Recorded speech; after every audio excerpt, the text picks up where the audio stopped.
Greetings, listeners, and welcome to Bridging Knowledge and Policy Elections podcast from the Institute for Governance Reform, IGR.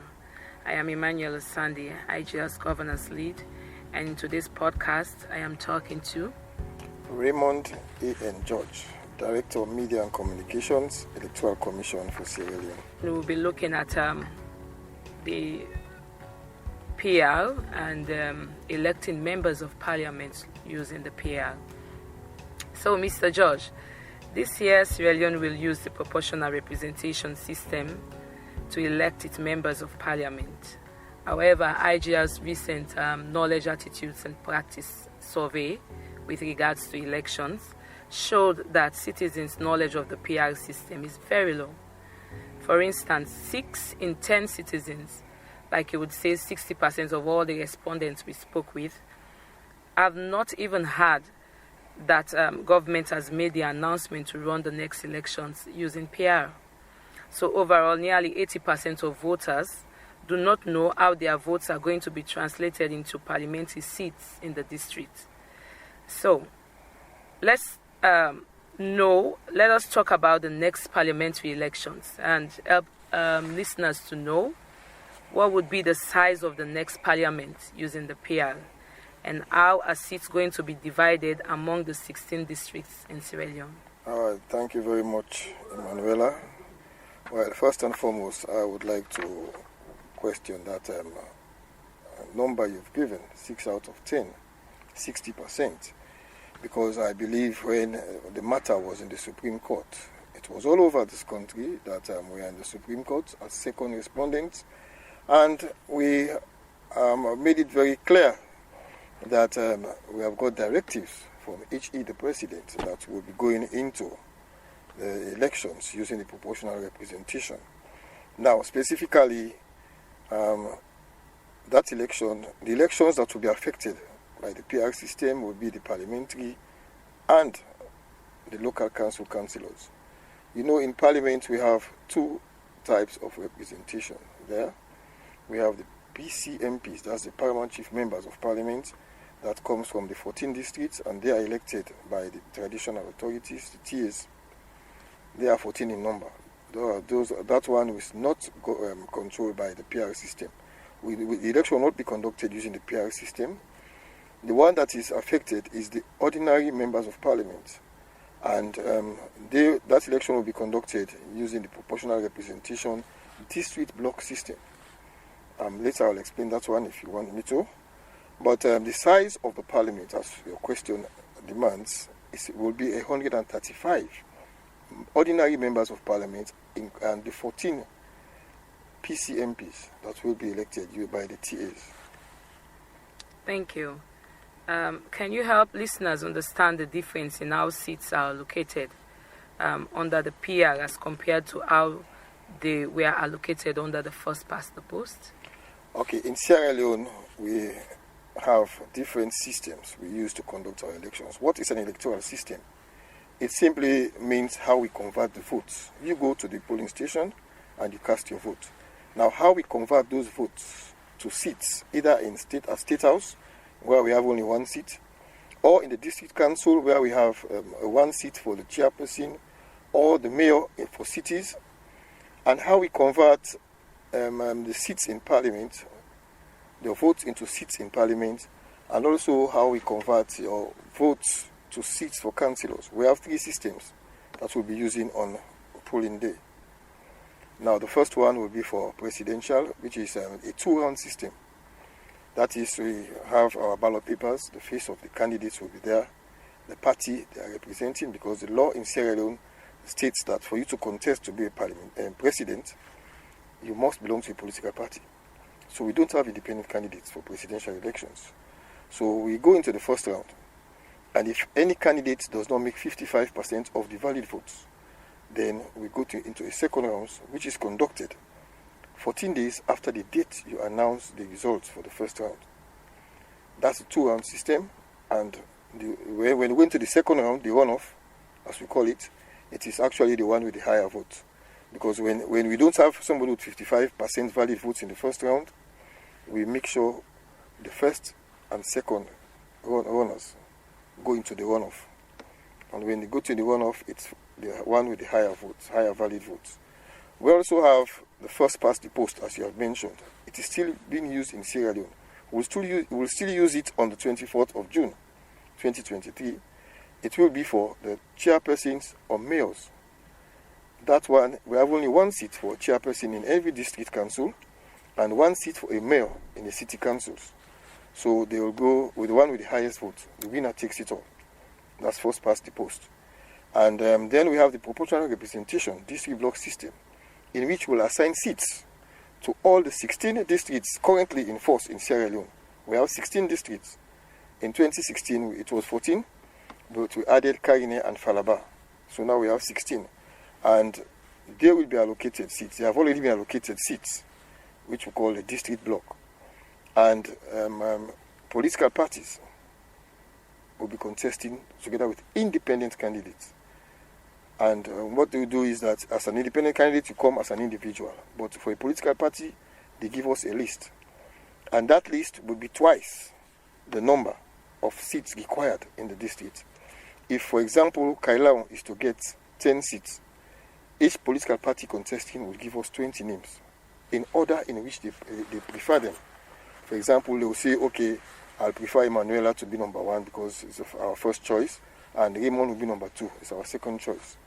They will put it in that order. 20 of them, because there are 10 seats.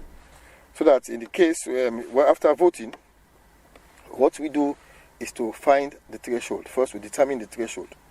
And this year, the threshold for parliamentary is 11.9%. So any political party that has 11.9% of the valid votes is qualified to get a seat. And after that, we have to look at what percentage of that valid vote would give you how many seats.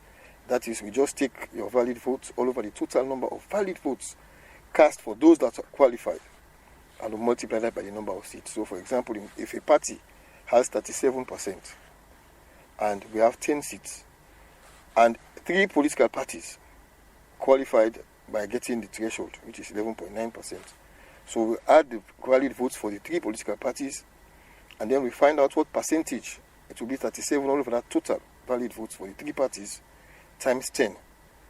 That will give us a quotient that will tell you how many seats you are entitled to in Parliament. That is how we convert those votes into seats in the elections. Thank you very much. Mr. George, you mentioned how political parties will give their list to the ECSL, and then based on how they have ranked their candidates. Exactly. So the Parliament has also approved a Public Elections Act that says that 1 in 3 candidates should be a woman. Yeah. So where will women be placed on the party list for a district? In other words, what will be their position out of the 3 candidates? Now, the law is very specific there. Mm-hmm. It says in the event that you have number 1 being a male, number 2 being a male, it states that number 3 must. In the law, it says should, but we have made it must. It must be a female. But there is nothing wrong if you can have 3 female. Nothing wrong if you can have 2 female and a male. But the law says if the event that you have 2 male, then the one that comes number 3 must or should be a female. The emphasis there is should is compelling you that it should be a female. But that doesn't stop any political party from having 3 female. You can have 2 female and a male. But in the event that you have 2 male, then the 3rd one must be a female. And it has given the commission the powers to reject the list if it is not in that order. So political parties must comply. Otherwise, if they come with a list that is all male, the commission has the power to reject it until they put it in the order in which the law mandates them. Can the order also be that women are on the first position? It could be. I said it could be 3 female. There is no problem. The law has nothing to do with that. But in the event there are 2 males, then the 3rd one must be a female. Or it can be 2, number 1 female, number 2 female, and number 3 a male. But if you put 2 male, 1, number 2 it's a male, then number 3 must be a female. So under Sierra Leone's PR system, is it possible for independent candidates to win seats? Yes, I have made mention of the presidential election where we don't have independent candidates. But in all the other phases, you see, when you go into the PCMP, it's only for paramount chiefs. When you go to presidential, it's for political parties. When you come to ordinary members of parliament, you come to mayor and chairpersons, and you come to councillor, local council councillors. Independent candidates can contest. And it's possible if you can meet the threshold, because the threshold there is 11.9%. And this we calculated using what we call the Canary formula, because it was put forward by the Chief Electoral Commissioner in a meeting. He said, well, why don't we use this formula to see how we can get this threshold so that we can justify how we arrived at it. It's not just thinking of a number. Because when you have 16 districts, and 16 districts, we have 135 seats in parliament for OMPs, ordinary members of parliament. If you divide 16 by 135 and you multiply that by 100, you will have 11.9%, which is the threshold. So an independent candidate can easily, if you are popular, you can make a threshold, and then you are qualified to get a seat and go to parliament and represent your people. If you go to parliament as an independent candidate, you stay independent until the end of parliament. So that is why, even in council, you can also. By the way, the threshold for council is 4.5%, because we have 22 councils countrywide, and if you divide that by 493 seats, which are required for the councillors in every district, in every council, and you multiply that by 100, you have 4.5. That is 22 divided by 493 times 100. You have 4.5%. So every candidate or every political party needs to make that 4.5% of valid votes within the locality, within the council. And then you are qualified to go to the next stage where we award seats to you. Remember, the awarding of seats is based on the percentage of vote that you scored out of the total percentage of valid votes of all those parties that are qualified. That is, those who have the 4.5% for councils. We add all of their total, and we take your own valid votes, divide it by that total number, and we multiply by the number of seats that are required. So it's just like saying you have a representational quotient, where you have a whole number, and those numbers that come after the decimal point, we call them the remainder. So we'll award the seats using the quotient, the whole number, automatic seats, and then the quotient we can give you based on the highest remainder method, if there are additional seats to be distributed. So in August 2022, IGL did an assessment on the threats to peaceful elections, in which the ECSL was consulted and engaged on the findings of that survey, and it also showed that knowledge of the PR was low.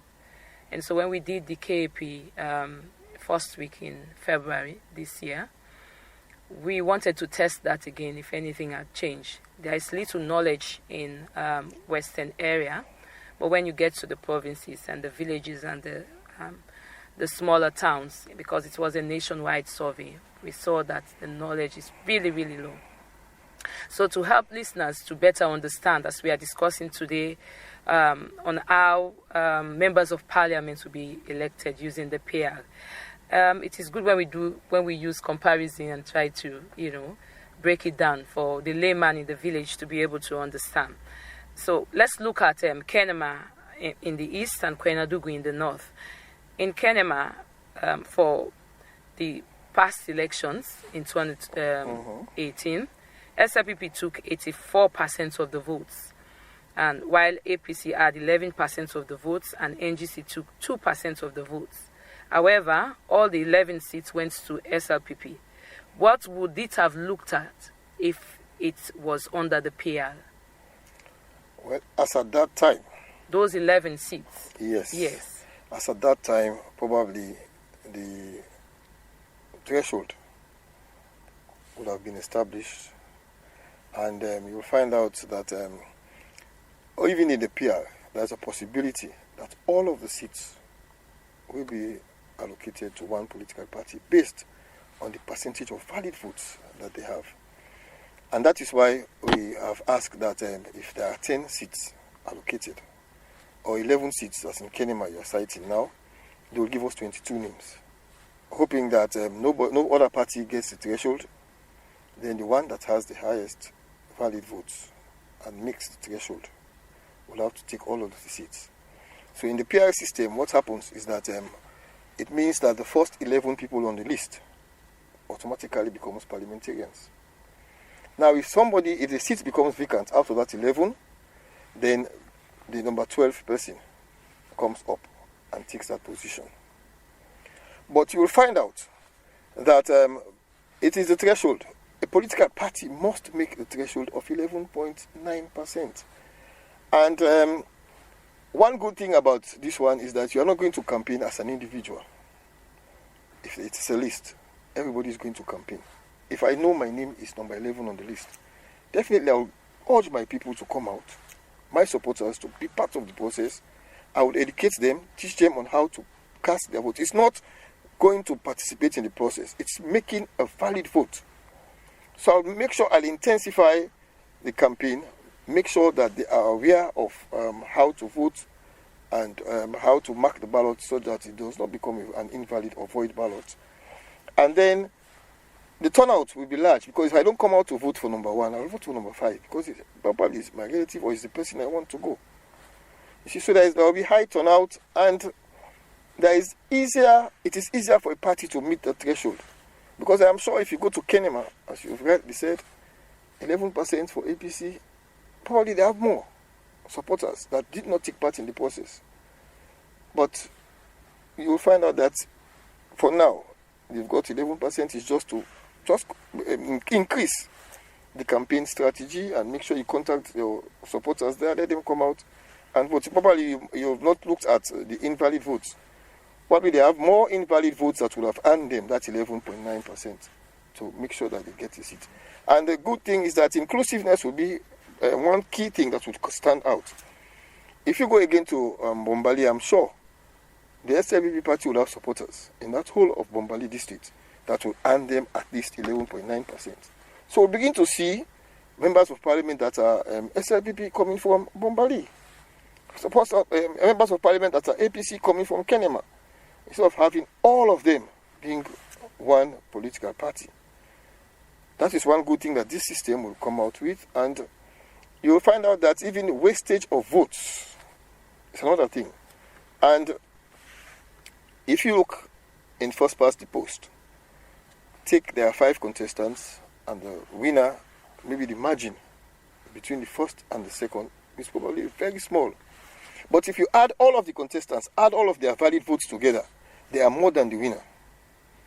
And you find out that those in favor of the winner are smaller than the number of people that are against him being a leader. But it takes everything. The winner takes it all. But if I know that the PR system, as long as I've made the threshold, if there are 4 seats, you get 3 and I get 1, I have also won. And we'll celebrate as winners. I will celebrate and you will also celebrate, because I have somebody to take my voice to Parliament. So you see, that's how I agree with the research, but I'm sure had we had the threshold, we would have seen somebody representing those minority. That's 11%. 11% and the NGC adding together. You see that if they just intensify their efforts, if they just intensify their campaign, they can make it. A good one also is Kwanadugu. Here, APC took 51% of the votes. Okay. And then SLPP had 21%, NGC 15%, and C4C 1%. So all 4 seats went to APC. Yes. So how would it have been different under the PR, so that people would understand? If we had gone through the mathematics, there are 4 seats. 50-something% would have earned APC at least 2 seats. Okay. And the percentage scored by SLPP and NGC would have earned them at least 1 seat each from that district. So we'll have seen somebody representing SLPP as an MP in Parliament. one person representing NGC as MP for Koinadogu in Parliament. And APC would have got 2 instead of 4 seats, taking all of the seats together. You see, so you will see that the supporters of SLPP and the supporters of NGC, their voice was not represented in Parliament. So that is one good thing this system would bring about. So would have got at least 2 of the seats going to, one to SLPP and the other one to NGC. And it would have been all APC. I believe this system would also bring out that one. Because at least they were able to make above the threshold that we have set today, which is 11.9. They are above the threshold. So for political parties, meeting the threshold is really, really key for them to be members of parliament in this coming elections. That's very key, because it's like going to school and they tell you should have 50% to be promoted to the next class, and you have 49.9. It means you have not made the grade. You see, so it is good that they meet the threshold. We will not be adding nor subtracting. It's what you have that will give to you. So it is good that they meet the threshold. That's it. That is, according to the law, it says that is what qualifies you to get a seat. It qualifies you to get a seat. So if you're not qualified to get a seat, then you have to wait until the next election. So the smaller political parties, it might be difficult for them to meet the threshold. What would they do? No, they bandwagon? No, we don't call them smaller parties. We don't have small parties. The new political parties. Well, what they told us is that they are financially disabled parties. Oh my God. Financially disabled. But they are supporters. And it depends on how you sell out your ideologies, how you manifesto you present to the people, and how you convince them. The choice of candidates is the popularity. How the candidates are popular, what have they done in their communities. And some people will critique the system, saying the electorate will not know the candidates they put on the list. It's coming from political parties. But let me tell you, the law that we have now says that your internal democracy must be in line with the democratic principles that operate in the country. And each political party will have to go by that. That is why the political parties regulation commission is now in operation. You see, because when you go, there's a new PPRC Act that mandates you to conduct. You should not unpick. The supporters or people have to vote for them to become candidates. So if you don't fulfill that process, then you are not qualified. They can take you to PPRC and they can overturn your list or your decisions. So you see, so that is one good thing about the system, is that they will take the people, they take the contestants to you, the candidates, they take them to you, and you will have to vote. The electorate will have to vote for them, and I'm sure that will also be seen in the order of ranking on the list. Probably the one with the highest votes will be number 1. The next in line, probably that's what they will. But the gender factor must come into play. Right, the women, 2 men, 1 woman. That will be taken into consideration, and we'll begin to see parties going down to actually consult with the electorate before selecting their candidates. So thank you very much for being with us. Ladies and gentlemen, is Mr. Raymond George, the Director of Media from the Electoral Commission of Sierra Leone. Thanks for listening. I am Emmanuel Sandi, and thanks to my producer, Lucy Aliu. You've been listening to Bridging Knowledge and Policy Elections podcast by the Institute for Governance Reform.